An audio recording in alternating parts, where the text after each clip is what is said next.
Good evening, guys. Welcome back to our end of the day Nifty analysis video. இன்னைக்கு date பார்த்தீங்கன்னா 1st August 2025. I wish all the best for every one. இந்த month வந்துட்டு உங்களுக்கு சூப்பராக இருக்கும். நிறைய trades பண்ணுவீங்க, குவாலிட்டி ட்ரேட்ஸாக எடுப்பீங்க, ப்ராப்பராக ரிஸ்க்கை மேனேஜ் பண்ணிவிட்டு நம்மளோட லாஸையும் ப்ராப்பராக குறைச்சி ஹேண்டில் பண்ணுவீங்க. ஸோ இன்னைக்கு நிஃப்டியில் என்ன மூவ்மெண்ட் நடந்திருக்கு அப்படின்றத பார்ப்போம். So as usual previous day high and low coordinates வந்துட்டு மார்க் பண்ணிடுறோம். And news based resistance and support லெவல்ஸையும் நம்ம வந்துட்டு மார்க் பண்ணிடுறோம். நான் கொஞ்சம் இது பண்ணிக்கிறேன். ஸோ இங்கே இருக்குது இன்னொரு ரெசிஸ்டன்ஸ் வந்துட்டு 25,108 இருக்குது. இங்கே 24,465. ஸோ அதுக்கிட்டலாம் இன்றைக்கி மார்க்கெட் வரல. ஸோ நம்ம இன்னைக்கு நடந்த மூவ்மெண்ட்டை மட்டும் நம்ம ஃபோக்கஸ் பண்ணுவோம். ஸோ இந்த ரெண்டு விஷயமுமே நம்ம மார்க்கெட் ஓப்பன் ஆகிறதுக்கு முன்னாடி மார்க் பண்ணி வச்சிடுறோம். இன்னைக்கு தான் நம்ம வீடியோவை ஃபர்ஸ்ட் டைம் பார்க்குறீங்க அப்படின்னா நம்மளோட ஏர்லி வீடியோஸை நீங்கள் போய் பார்த்தீங்கன்னா உங்களுக்கு வந்துட்டு நம்ம மார்க்கெட் எப்படி அப்ரோச் பண்ணுறோம், என்னெல்லாம் ஸ்டெப்ஸ் ஃபாலோ பண்ணுறோம் அப்படின்றது உங்களுக்கு கிளியராக புரியும். ஸோ நாளைக்கு அடுத்த ட்ரேட் செஷனில் வந்துட்டு நம்மளோட செட்டப்பை நீங்கள் யூஸ் பண்ணுறதுக்கு ஒரு பெரிய ஆப்பர்ச்சுனிட்டியாக இருக்கும். நம்ம வந்துட்டு மோஸ்ட்லி வந்துட்டு இந்த ரெண்டு கோஆர்டினேட்ஸ் அண்ட் சென்டிமெண்ட்டுக்காக பிசிஆர் அண்ட் ஓஏ மட்டும் தான் பார்ப்போம். வேற எதுவுமே நம்ம எக்ஸ்ட்ராவாக ஆட் பண்ணுறது கிடையாது. Previous day high low coordinates and news base support and resistance coordinates இதில் ஃபார்ம் ஆகிற கேண்டில் ஸ்டிக் பேட்டர்னை வச்சு தான் நம்ம ட்ரேட் எடுக்கிறோம். வேற எக்ஸ்ட்ரா கன்ஃபர்மேஷனுக்கு நம்ம வந்துட்டு பிசிஆர் அண்ட் ஓஏ மட்டும்தான் நம்ம வந்துட்டு பார்க்குறோம். ஸோ இன்னைக்கு மார்க்கெட் ஓப்பனிங் கேண்டில் வந்துட்டு நான் வெர்டிக்கல் லைன் வச்சு மார்க் பண்ணிடுறேன். இன்னைக்கு ஆக்சுவலி பாருங்க, ஃபர்ஸ்ட் 15 மினிட்ஸ் கேண்டில் வந்துட்டு ஒரு கேப் அப் சொல்ல மாதிரி கேப் டவுன் தான் சொல்ல முடியும். நேற்று க்ளோஸை விட கேப் டவுன் ஆயிருக்கு. பட் இந்த ரேஞ்சுக்குள்ளேயே தான் வந்துட்டு ஓப்பன் ஆயிருக்கு. ப்ரீவியஸ் மார்க்கெட்ஸ் மாதிரி இந்த ரேஞ்சை தாண்டி கீழேயோ மேலேயோ வந்துட்டு ஓப்பன் ஆகலை. ஸோ நம்ம வெயிட் பண்ணுவோம். As usual first 15 minutes stay away from the market. அதை எப்போவுமே நீங்கள் ப்ரைமரியாக வச்சுக்கணும். இந்த செட்டப்னு கிடையாது, எந்த ஒரு செட்டப் அப்ரோச் பண்ணுறதா இருந்தாலும் ஃபர்ஸ்ட் 15 மினிட்ஸ் வந்துட்டு மார்க்கெட்லேருந்து நம்ம வந்துட்டு கொஞ்சம் அவேவாக தான் இருக்கணும். ஸோ அடுத்து பார்த்தீங்கன்னா மார்க்கெட் வந்துட்டு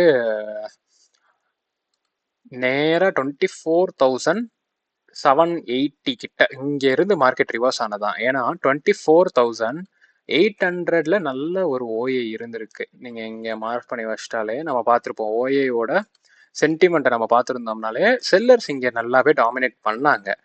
ஆனால் நீங்கள் கேட்கலாம், ஏன் இங்கே வந்துட்டு இவ்வளோ கன்சாலிடேஷன் நடந்துச்சு அப்படின்றது. ஏன்னா 24,600 அண்ட் 24,500 கீழே இருக்குது. ஸோ இந்த ரெண்டு ஓஏயுமே ஸ்ட்ராங்காக இருக்குது பையர்ஸ்கிட்ட. ஸோ நீங்கள் நல்லா பாருங்கள், செல்லர்ஸ் இங்கேருந்து புஷ் பண்ணுறாங்க.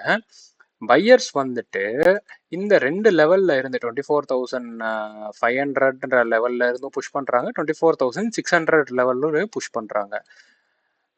24,700 அண்ட் 750 ஓஏ வந்துட்டு நம்மளுக்கு டவுட்ஃபுல்லாக இருந்துச்சு. ஏன்னா ரெண்டு சைடுமே அது ஒரு டக் ஆஃப் வார் மாதிரி தான் இருந்துச்சு.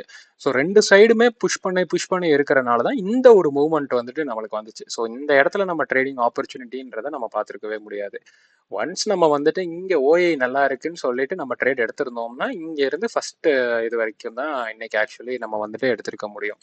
கரெக்டாக நம்ம இங்கே இருந்து நம்ம ஓஏ பார்த்துட்டு இங்கே இருந்து இந்த மூமெண்ட்டை வந்துட்டு ஃபர்ஸ்ட் சப்போர்ட் வரைக்கும்ன்றத வேணால் நம்ம கேப்சர் பண்ணியிருந்திருக்கலாம்.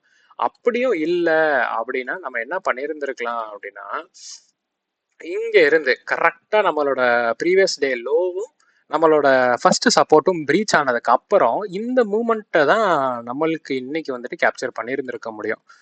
ஸோ இதுதான் இன்னைக்கு நம்மளுக்கு கிடைச்சிருக்க ரெண்டு ஆப்பர்ச்சுனிட்டி. பட் இந்த ரெண்டுமே கம்ப்ளீட்லி ரிஸ்கின்னு தான் நான் சொல்லுவேன். நான் ரொம்ப முக்கியமாக ஒரு விஷயம் என்ன சொல்லணும்னா, நம்ம ட்ரேட் வந்துட்டு நம்ம செட்டப் இல்லை அப்படின்னா நம்ம ட்ரேடை சேஸ் பண்ணக்கூடாது. ஓகே, இன்னைக்கு நம்மளுக்கு வந்துட்டு செட்டப் கிடையாது, நாளைக்கு நம்ம வந்துட்டு நம்மளோட செட்டப் என்னைக்கு வருது, நாளைக்கு வரலாம், நாளை கழிச்சு வரலாம். ஸோ என்னைக்கு நம்ம செட்டப் வருதோ அன்னைக்கு நம்ம வந்துட்டு ட்ரேட் எடுத்துக்கலாம் அப்படின்னு சொல்லிட்டு நீங்கள் மார்க்கெட்டுக்கு லீவ் விட்டுட்டு நம்மளோட வேற வேலை இருந்துக்கிறத நம்ம பார்க்கலாம். ஏன் அப்படி சொல்கிறேன்னா, நம்ம மார்க்கெட்ல வந்துட்டு மணியை வந்துட்டு விட்டுறக்கூடாது, நம்ம லூஸ் பண்ணக்கூடாது. அது ட்ரிக் பண்ணி நம்மகிட்ட இருந்து மணி எடுத்தாலுமே லெஸ் கேப்லெஸ் மணியில இருந்து நம்ம வெளியே வந்துடும்.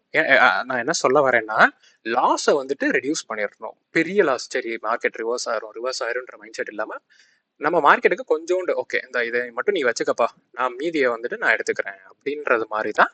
ஏன்னா நம்ம மணியை தான் நம்ம சேவ் பண்ணிக்கணுமே தவிர நம்ம மார்க்கெட்ல விட்டு கொடுத்துட்டு உட்காந்துட்டே இருக்கக்கூடாது. So stay away from market if there is no your setup. So இன்னைக்கு இந்த 2 ஆப்பர்ச்சுனிட்டி மட்டும்தான் நம்மளுக்கு வந்துட்டு இருந்துச்சு. அண்ட் நீங்கள் பார்த்தீங்கன்னா பிசிஆருமே இன்னைக்கு வந்துட்டு மூவ்மெண்ட் வந்துட்டு இல்லை. 0.89 ஸ்டார்ட் ஆச்சு. That is completely mild bearish. அதுக்கடுத்து பார்த்தீங்கன்னா ஒரு 11.5 0.76 0.75 கொஞ்சம் கொஞ்சம் கொஞ்சமாக குறைஞ்சு 11.5க்கு அப்புறம் தான் பிசிஆர் மூவ்மெண்ட்டுமே பியரிஷ் சென்டிமெண்ட்டாக காட்டுச்சு. ஸோ நான் அதனால தான் இந்த ட்ரேடை வந்துட்டு நான் வந்துட்டு ஆக்சுவலாக ரெக்கமெண்ட் பண்ணேன். ஸோ மற்றபடி இன்னைக்கு வேற என்ன ஆப்பர்ச்சுனிட்டியில் நீங்கள் ட்ரேட் எடுத்திருந்தீங்கன்னா நம்ம கமெண்ட்ஸில் வந்துட்டு கண்டிப்பாக கமெண்ட் பண்ணுங்க. மண்டே ஃப்ரெஷ்ஷாக நிஃப்டியில் என்ன மூவ்மெண்ட் இருக்கு, நம்ம ட்ரேடிங் ஆப்பர்ச்சுனிட்டி எப்படி இருக்கு அப்படின்றத மண்டே எண்ட் ஆஃப் த டே அனாலிசிஸில் பார்ப்போம். அது வரைக்கும் see you.